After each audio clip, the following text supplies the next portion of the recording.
You've tuned in to the 49ers Rush podcast, and here is your host, John Chapman. All right, NFL draft fans, today we got a special treat. We are going to do a complete first and second round mock draft with trades and compensation outlined. Am I biting off more than I can chew? I don't know. But, one of my favorite things is seeing hypotheticals and how they play out, and that's what mock drafts are so important and fun. But at this time, people start getting pretty caught up with the first round, and you want to see what's going to be down the road. So we're going to fly through this. I'm not going to go into insane explanation on every single pick, but I want to make sure that, we get through it all. And the goal of these things isn't necessarily to say you love or hate this, but just to see what type of talent can fall as you go on. So again, first and second round mock draft today. It's a lot of picks. It's a lot of picks. So we'll get through all 64 today, and with trades, and let's see how many teams we can piss off at once. That's always the goal of these things. So here we go. Number one, right off the bat, I have the Cardinals staying put and not going quarterback. I have them taking the number one overall player on my board, Nick Bosa. Pass rushers are elite. They're building a young team. Nobody takes the bait to trade up for Kyler Murray in this scenario, and they get Nick Bosa, which is a no-brainer. I hope that this doesn't happen, but in all likelihood, I think it's a strong possibility. Now, this immediately leaves a huge question mark for the 49ers at number two, because I know the majority of people would say go ahead and take Quinnen Williams or Josh Allen, but let's just say they get an offer from the Raiders who want to jump up and get Kyler Murray. There's a lot of rumors around how much Gruden's in love with this guy, and obviously doesn't like Derek Carr. You just watch any game last season to see him yelling at him on the sidelines. He doesn't really fit their system very, very well. So in this hypothetical, the Raiders jump up to number two, and the 49ers fall back. Now, this is a pretty clean exchange. The 49ers get number 4 and number 24 overall. So you're getting 2 first-round picks, and, this it evens out on the Jimmy Johnson trade chart pretty well. And we'll talk a little bit more about that. I understand that the trade chart is somewhat obsolete whenever you look at quarterback trades, but usually most other trades not so much. I do think it'd take a little bit more than the number 4 and 24 to jump up that high, but they jump up, the Raiders do, and get Kyler Murray. Now, the Jets are sitting there at 3, and they have their choice of 2 separate players. There are rumors coming out that the Jets want Josh Allen, but I have them taking Quinnen Williams here. He is the higher-ranked player on my board personally, and I have a hard time seeing that guy get past number 3. So the 49ers, who have traded back and picked up an additional first-rounder, they go with Josh Allen, edge rusher out of Kentucky, just absolute stud. And you talk about improving your pass rush in one offseason with Dee Ford, and then now you add in Josh Allen. I mean, just absolute night and day difference. And we will have to wait and see what the Niners also do later at pick number 24. Now, we got another trade here at number 5. The Tampa Bay Bucks, let's just say Bruce Allen wants to keep his quarterback, Jameis Winston, and whatever. Somebody's going to be trying to trade up to get a quarterback at decent value. So I have the Broncos jumping up. Yes, I understand they signed Joe Flacco, but he's 34, 35 years old at the start of the season. Why not get that quarterback for the future and try to get this John Elway quarterback nightmare? Let's try to solve that. So they trade up. They give up. Tampa Bay is going to get from the Broncos the number 10, number 41, and number 178 to jump up. So you're getting a first, a second, and a fourth on that, and they get Dwayne Haskins will be the quarterback of the future for the Broncos. I don't think a lot of Broncos fans would be upset with this. I think they're pretty far away from competing. So therefore, you get a young quarterback, you get to groom them. It's what happens. Now, in my dumb pick of this entire draft, the Giants are up at number 6. Now, yeah, they've got multiple first-rounders. What if they go DK Metcalf here? I think it's dumb. You just traded away an elite, probably the elite wide receiver in the NFL. Definitely top 4 for sure. But this is something that, GM Dumbshoes, Gettleman would do. And just go get this guy that probably shouldn't be going until, after pick 20. There's a lot. He has vertical threats there. He looks awesome without a shirt. But an NFL wide receiver, I think that he will eventually get there. but he's got a ways to go. And this would be awful. They got to go quarterback, man. But anyway, Giants stick with DK Metcalf. I would be very pissed off. I would if this happened to my team, but whatever. Jaguars at number 7, TJ Hawkinson. I absolutely love this kid, the tight end out of Iowa. He's one of the most complete players. I'm having a very hard time. I already have him in my top 10 overall. I want to keep moving him up. So you set him inside. We have seen what Nick Foles can do with the tight end position whenever he was within Philly. This would improve the run game because the dude's such a solid blocker and helps the passing game. Just absolutely helps every single part of your offense. TJ Hawkinson is amazing. Number 8, the Lions. I got him taking Greedy Williams. You know, if you look at the time that Matt Patricia spent in New England, the Patriots took so many cornerbacks with their first overall pick, more than any other team. And this just seems to work. Yes, I understand they got Darius Slay back there, but they need more help. And why not? You got a defensive-minded head coach. Let's keep stacking up the defense. Greedy Williams, great length and speed, just would fit perfectly there. Bills, number 9 overall. This is rough because I really do have a hard time having Ed Oliver fall past this, but Jawan Taylor, he is unreal. If you watch him versus the top guys, you watch him versus Montez Sweat, you watch him versus Josh Allen, he shuts them down with ease. I understand he's not a combine guy, and if you look at him, his footwork's not the best, but all he does is produce, and he's absolutely incredible. Give Josh Allen, the quarterback for the Bills, some protection there. Almost went Ed Oliver there, but I don't see Jawan Taylor getting out of the top 10. Now, the Buccaneers, in their trade back, they're now at the 10 spot. They get Byron Murphy, Washington cornerback. He is absolutely just smooth and very fundamental, just awesome. I mean, you talk about the Bucs secondary, it's one of the worst out there in the entire league. Put in Byron Murphy, and let's just make this thing actually an NFL-worthy defense. Now at 11, the Bengals, there's so many different ways they could go. I think that this is one of the dark horse candidates for a quarterback. You got a new head coach, and man, how could you be sold on Andy Dalton? But I have them taking Devin White, LSU linebacker here. Again, another super clean prospect that I have a top 10 grade on. The position might not be of very high value, but man, you put him in automatically. One of the worst defenses in the NFL gets a huge upgrade. Number 12, Packers. Let's have some fun here. N'Keal Harry, Arizona State wide receiver. Man, he is the definition of explosive. You put him opposite of your big man, and just see what happens. We've seen what Aaron Rodgers can do with more than one wide receiver. And yeah, Devontae Adams he's elite, top 5 wide receiver in the NFL. He is incredible.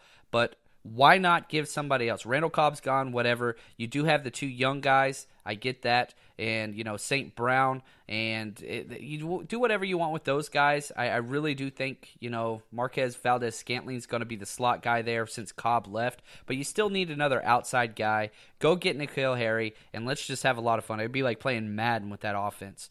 Washington, pick 13.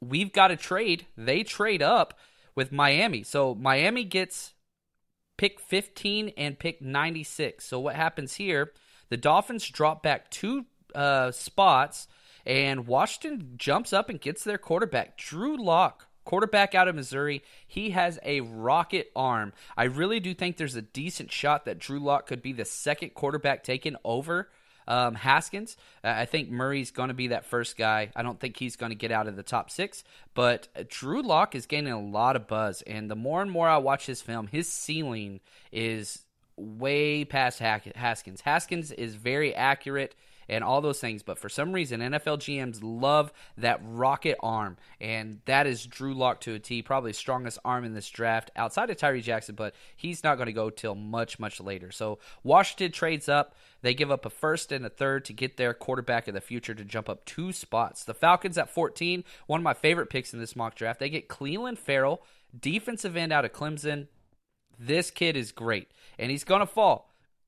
He's going to fall in the draft because he's not a workout warrior. He's not a combine stud. It's just not who he is. But you know what he is? He's a hell of a football player that just gets his job done in the run game and passing game. So Falcons get a stud there at defensive end. Now, the Dolphins traded back, and they picked up an additional third-round pick, and they get Montez Sweat, the antithesis to Clelin Ferrell. You know, he is a workout warrior. And yes, I understand that there has been a mild heart issue found with Montez Sweat, but most of the word and rumors out is it's not that big of a deal, and he should be okay. So Dolphins here, Montez Sweat, pick 15. I could see Sweat going higher. I think that would be a mistake. I like his game, but not a top 15 guy for me. I think probably in the 20s would be ideal. His film just isn't consistent, and so he's going to have to either improve his work ethic or something. But anyway, pick 16, Rashawn Gary goes to the Panthers. I think this is his floor. You know, I got an article coming out later on this week that says the floor or the lowest landing spot of kind of the elite guys. And I wrote, Rashawn Gary, I don't think there's any way that he gets past the Panthers. They love those physical defensive linemen, and he fits a need for them. They invest almost everything in the trenches, so or the wide receiver position, which they have been very bad at evaluating, but that's okay. Next up, we got a trade. You know, the Giants get the number 17 overall pick from the Browns in the Odell Beckham Jr. trade. Well, they're going to trade out to the Steelers. I know it's not like the Steelers to jump up in the draft, but let's just see what this shakes out. This is mock draft. Let's have some fun. Giants get number 20, number 122, and 141 for dropping back 3 spots. And the Steelers jump up 4. There's one inside linebacker left, and they need one big time. That's Devin Bush, linebacker out of Michigan, who he is awesome. There are 2 inside linebackers in this draft that are just elite, and then there is a chasm before you're going to get to another guy. So great fit there. Number 18, the Vikings, Andre Dillard, Washington State offensive tackle. They've got to improve that offensive line. It is horrendous. I think that the Vikings have one of the best rosters, and I really do think that they have a decent shot at making a deep playoff run, but their O-line is awful. I wouldn't be surprised if they spend 3 picks on the offensive line in this draft. 19 Titans, I got them taking Ed Oliver. Why not, man? Give Vrabel a defensive toy to play with, and Ed Oliver is unreal. He should not be going to 19, but it's the way this mock draft has shaped out. I really do think he's going to be a top 12 pick, but here we are. Number 20, this is the pick the Giants traded back 3 spots. They get Brian Burns, defensive end out of Florida State, another huge combine guy, just looks smooth out there. Again, not the most consistent film, but great pick here for number 20. They traded away Olivier Vernon, and he will step in for him and be that pass rusher on the defensive side.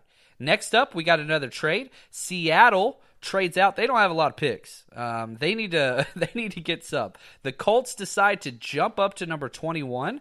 Seattle gets number 26, number 128, and number 135 in this deal. And the Colts get DeAndre Baker, who he's slipping. I wouldn't mind swapping this one out. And whenever I did this, I was shaking my head. You know, I like Rock Ya-Sin a lot more than DeAndre Baker. I really, really do. But I still think that there is a great chance that a lot of teams are going to value Baker despite him having a rough time at the combine. His film's good. It really, really is. He's an in-betweener, so he's got a little bit more size than, you know, Byron Murphy, and he's a little more polished than Greedy Williams. So he's kind of that in-betweener of the top 3 guys. I would put Rock Ya-Sin ahead of him, but still, I could see DeAndre Baker going first. 22, we got the Ravens. They get Hakeem Butler, the big old boy wide receiver from Iowa State. And why not? Lamar Jackson has accuracy issues, which has been well documented. Why not get the biggest guy out there with the insane catch radius and just chunk it to him? Hakeem Butler is going to be special. I also, for you fantasy football people, if whichever wide receiver goes to the Ravens, just know you don't want that guy. He's going to get 3 targets a game there. Anyway, number 23, we got the Texans. Man, they are going to go offensive line in the first 2 rounds. At least one of those picks, if not both. Their quarterback he led the NFL in sacks, 61 sacks, which is just embarrassing. And if you want to keep your young quarterback, Deshaun Watson, healthy, you gotta get some protection. They go and get Chris Lindstrom out of Boston College, who is just so clean. Gave up 0 sacks in all of 2018. So you want to protect your quarterback, just go get that guy. The 49ers, this is the second pick that they got from trading back with the Raiders, and they go Nasir Adderley out of Delaware, the safety. I'm going to get a lot of flack for this pick, and I don't care. I love this kid. His ceiling is insane. He just had his pro day. He ran a 4.52, but his hamstring tightened up on him in the process. So, it's definitely not a projection to say that he is a 4.4 guy, but his game film is as fun as it could possibly be. Yes, level of competition is rough, but he was so consistent. So I got Nasir Adderley going there. Huge need, that deep safety spot. 25, the Eagles, I got him going Jonah Williams. Why not? The versatile offensive lineman that you could play at guard, and when Jason Peters does finally retire, you kick him back out to tackle. He is absolutely incredible. I really think the Eagles will address O-line early, just like what they used to do back in the Andy Reid days. Now we're back to Seattle. This is the pick that they traded out from 21 to 26. They get A.J. Brown, wide receiver, Ole Miss, and he is fun. Now the issues are he mostly performs out of the slot, but he's got a lot of talent and a very high upside. Very Le'Veon Bell-esque body. Looks like a running back out there, and very high ceiling. And I really think this would be a good pairing.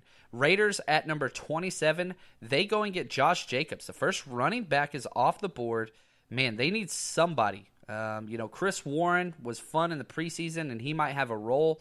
Yes, they got Jalen Richard, but they need somebody to run the ball to help out this defense, or help out the offense and the defense. Because, again, even if you score all the points with all your new toys that you added at wide receiver, you've got to have somebody pound the rock, and that's Josh Jacobs. Chargers at number 28, probably one of my favorite picks of this draft, Kelvin Harmon. They lost Terrell Williams. They love doing 3 wide receiver sets. They love 3 big wide receivers. Kelvin Harmon is one of my favorite players in this draft, just an absolute football player. He would step in, and man, what a wide receiver core that would be with Mike Williams and Keenan Allen and Kelvin Harmon.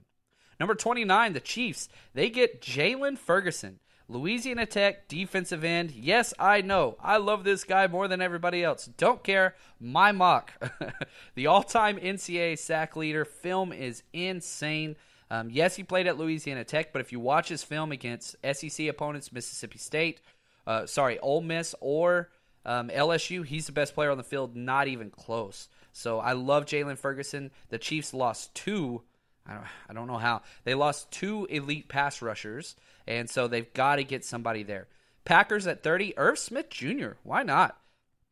Absolute complete package of a tight end. Very fun film to watch. Keep upgrading that offense. I like it a lot. Number 31, the Rams get Cody Ford, who could play guard or tackle. And, Andrew Whitworth is not a spring pup. He is an old guy. He's still elite. But why not put Ford at guard and give him a year, and then when Whitworth leaves, go ahead and move him over to tackle. He could do that. Pick number 32, Marquise Brown, wide receiver out of Oklahoma. Now, I know a lot of people are going to say, wait, isn't he injured? Yes, he is. Will he miss? Will he start off on the NFI? Yes, he will. For those of you that don't know, rookies don't start off on the PUP if they got injured before they were drafted. So that counts as a non-football injury, even though it is a football injury, which is stupid, but whatever. So anyway, he would start on the NFI list, but Marquise Brown, his ceiling is just bananas. So love this pick, and he's basically Brandon Cooks. So if you liked Brandon Cooks, which obviously the Patriots did, and he fit their system pretty well, he had over 1,000 yards receiving. This kid, Hollywood Brown, would step in once he is healthy, and it would be absolutely a match made in heaven. So, before we get to round 32, take a quick deep breather, and let me tell you about our sponsors. Now, we're working out a special deal. I'm pretty excited. Big announcement coming up, where Game Day Sports and Memorabilia, they are going to be hooking up the 49ers Rush podcast with something that has to do with DeForest Buckner. Now, this is a big deal to me. DeForest Buckner is by far one of my favorite 49ers and is a huge fan favorite. Made the Pro Bowl last year, playing basically at an all-pro level at one of the toughest positions in the league. So head over there for all your memorabilia needs, and I will be back with you guys hopefully within the week to let you know all of the details on the next giveaway sponsored by Game Day Sports and Memorabilia. Oh, man, I'm excited. The best thing about giveaway is you get to make a 49ers fan really happy. Worst thing is I get to have this awesome thing in my house and show my family for a while, then I have to send it off. But anyway, so Game Day Sports and Memorabilia, head over there. Now, let's do the second round. So here we go. In the first round, the Cardinals took Nick Bosa. The first pick in the second round, I got them taking Dalton Risner, Kansas State offensive tackle. Again, one of these guys that just is skyrocketing up draft boards. Very clean prospect, and Kansas State coaches O-line as well as anybody in the country.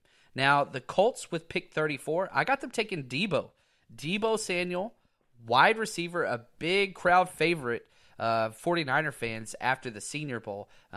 He had an elite Senior Bowl, didn't do great at the Combine, but he did all right, and that's what I've got them taking. They got DeAndre Baker corner in the first round, and now they got Deebo Samuel. Now, the Raiders, they're going to take Ja'Kai Polite. The Raiders have no problem with somebody with character concerns. Ja'Kai Polite was being mocked in the top 10 before the Combine, and he just did absolutely horrible. Faked an injury, allegedly. Horrible interviews, just whatever. But this would be a great spot for him as the pass rushers are all disappearing off the board. Then 49ers at pick number 36, I got them taking Rock Ya-Sin. I don't think that he will be here, but that's what this draft is, because there's so much elite defensive talent that guys just keep falling. And so there's only 32 picks in the first round. And there are going to be teams that address need instead of best players available. So if you're looking at somebody, which right now I have 22 first-round grades, and I'm still working on a couple guys. I won't put anybody in my overall big board until I've seen 3 full game films on there. So of the guys that I've seen 3 full game films, I have 22 first-round grades. That number is going to grow. My guess is I'm going to be pretty close to 27. And so what's going to happen is the people that are drafting for need are going to push down some of those top guys. So if you need those offensive tackles or you need that offensive guard or whatever, that's going to change the way it goes. So the 49ers haul is nice. They trade back. They get Josh Allen, Nasir Adderley, and Rock Ya-Sin. Man, talk about fixing your secondary and defense in one offseason. That's awesome. Number 37 overall, the Giants get Jeffrey Simmons, who, again, the Giants aren't going to be winning anytime soon. So why not get a guy that, suffered it? He tore his ACL working out right before the draft. So he's a guy that's going to be on the NFI list. He should be ready around December, but just give him a red shirt year. He is a top 15 talent if he would have stayed healthy. The Jaguars, they're going to get Paris Campbell. We gave them a receiving tight end, complete tight end, and TJ Hawkinson in round 1. Why not go and add a speedy wide receiver out of Ohio State, Paris Campbell? That kid can fly. Buccaneers, number 39. They got Byron Murphy in the first round. Now they're going to get David Montgomery. They have been one of the worst teams in the NFL at drafting and improving their running back position. They have Peyton Barber back there. So David Montgomery out of Iowa State, so fun to watch. Man, Bruce Arians will load up on a running back. So that's going to be a great pick, and if that is the case, he's going to shoot up the draft boards of all those dynasty drafts and all that kind of fun stuff. So next up, we have the Bills at pick 40. They're going to get Noah Fant, Iowa tight end. They need some major help. We got Jawan Taylor, who's going to protect Josh Allen, and Charles Clay is gone. So let's bring in another receiving threat and try to help out this young quarterback. Buccaneers are up again at pick 41, and they get Taylor Rapp. Love this kid. Almost put him in the first round. He should be there. Safety out of Washington. Super clean prospect. Just polished. Plays very, very well. Nice energy. Fun kid to watch. That's Taylor Rapp to the Buccaneers. So Bucs got a nice little draft haul here. They got Byron Murphy, Taylor Rapp, his teammate. And then they add David Montgomery, the running back. So that's fixing your secondary in one draft. Really 2 rounds is pretty impressive. Pick number 42, the Bengals get Daniel Jones. Like I said, The Bengals are one of those teams that could go quarterback in round 1, but this is about where Daniel Jones could go. He's going to be a project. I don't think he has a very high ceiling, but there's not a lot of quarterbacks in this draft class. I've got the Bengals getting their Dalton replacement. Dalton can play the year, and then Jones will take over after that. The Lions at pick 43. I got them taking Jace Sternberger. Love the name. Out of Texas A&M tight end. Very quick, and very fun to watch. He would step in and just be elite. I know the Lions have a lot of tight ends, but not a lot of top-tier tight ends, so this would be huge for them. Packers at number 44, they get Garrett Bradbury, center out of NC State. Very clean prospect. Again, one of these guys that's just like, he's probably not going to be there at 44, but whenever you start plugging in players, this is what happens. These elite top guys start falling. At 45, the Patriots, they get Ryan Finley. Why not? They trade up with the Falcons. The Falcons get picked 56 and 101, and the Patriots get the future Tom Brady replacement when Tom Brady finally decides to retire at 51. Damn, that guy's still playing. I don't know how. It's weird whenever you see people older than you in the NFL, and you realize your last injury was you slept wrong. But anyway, Ryan Finley, NC State, very fun quarterback. I could watch NC State film all day because my boy Kelvin Harmon and Ryan Finley are just very, very fun to watch. Great get by the Patriots, and again, they don't have to give up much. You know, they give up their second, and they give up a third comp pick that they got. So, pick 46, Washington, they get Miles Sanders, one of my favorite running backs out of Penn State. He was the replacement for Saquon Barkley. Now, you're sitting there saying, why the hell would they draft a running back? Darius Geis is there. Chris Thompson is there. They just re-signed Adrian Peterson. Adrian Peterson, maybe 1 year. It was a 2-year front-loaded deal, so he's not long-term. 2, Geis is hurt. He should be fully recovered, but there's still some question marks there. 3, Thompson's never been healthy. So there's not a head coach in the NFL like with Washington and Gruden. He always wants 2 backs, if not 3 backs to use. So Miles Sanders, this is more of a, hey, we had him ranked higher on our board, and let's take him. I like Miles Sanders a lot. Pick 47, the Panthers. Trayvon Mullen. Big physical corners, that's what the Panthers like. Trayvon Mullen out of Clemson is awesome and probably one of the highest ceilings of any corners in this draft, because his physical mentality and confidence is insane. His body and measurables are also up there. He just needs to get a little more polished and work on technique. Pick number 48. We are trekking through this bad boy. Hopefully y'all enjoyed this. Pick 48, the Dolphins get Riley Ridley, Georgia wide receiver, the best route runner in this draft. The problem is, production was awful at Georgia, probably the 3rd option to go to. Marijuana, he's got busted with that by the team a few times. Hopefully the new CBA will get rid of that dumb rule. But he's got some issues. So I could see him going to anywhere from the 40s to the 60s. So he could be a guy that's there, at the 2nd round. I really do think that he will be. The Browns get their first pick. Pick number 49, they get Elton Jenkins, center out of Mississippi State, who is just elite. He could play guard, he could play center, and the Browns sent Zeitler to the Giants to get Olivier Vernon. Why not plug this guy straight back in? He gives you some versatility up front as well.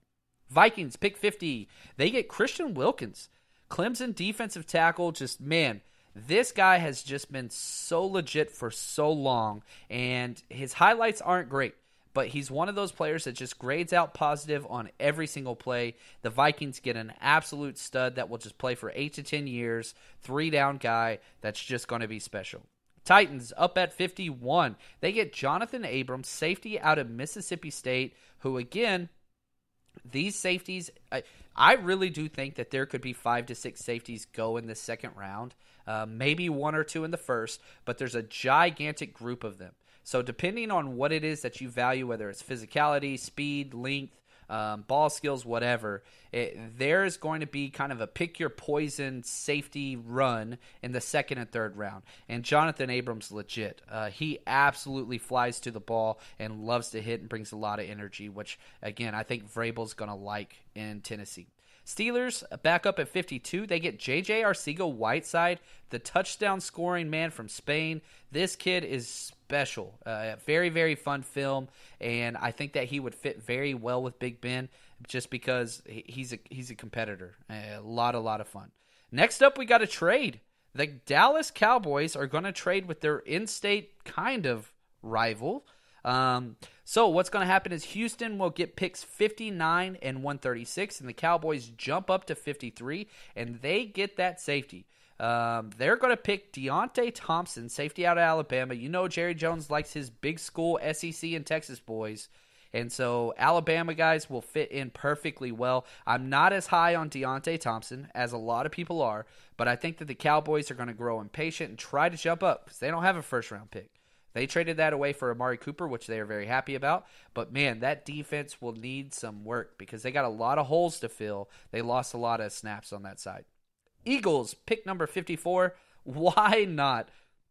The world aligns. They take Easton Stick, North Dakota State quarterback, Carson Wentz's replacement at his alma mater. Why not? Easton Stick is one of those guys that I just really, really enjoy. I like watching his film a lot. He's pro-ready, could do almost all the same things that Carson Wentz can do. I don't think he's near as talented, but he's played the same scheme, very similar skill set, just kind of a poor man's version. I do think that Easton Stick will be that quarterback that goes in the second or third round. Very, very fun watch for the Fighting Bison. Texans back up pick 55. They get Jerry Tillery, defensive tackle out of Notre Dame. Fun guy, elite first step. He is the first person off the ball every single play. Really, really like that guy, and why not put him on that amazing defensive line? And, man, this would be a great front four to watch. Falcons at pick 56, they get Rodney Anderson, running back out of Oklahoma. Rodney Anderson would have been the number one overall running back this year, but he just has a whole lot of injury history. However, the Falcons love running backs with injury history. I don't think that they are completely sold on Ito. Devonta Freeman, he's got a lot of question marks there. Rodney Anderson, if healthy, would be the number one running back in this draft class. So going at pick 56, I think is a great value for him. And we got another running back going next to the Eagles at pick 57. Devin Singletary, Florida Atlantic University, the Fighting Owls. Singletary's a lot of fun. The Eagles, what are they going to do? There's been a lot of rumors they're in the trade market with the 49ers for Matt Breida or Jerick McKinnon. They need something, and they rely on the running back position a lot. So Devin Singletary here. Pick 58, we have the Colts.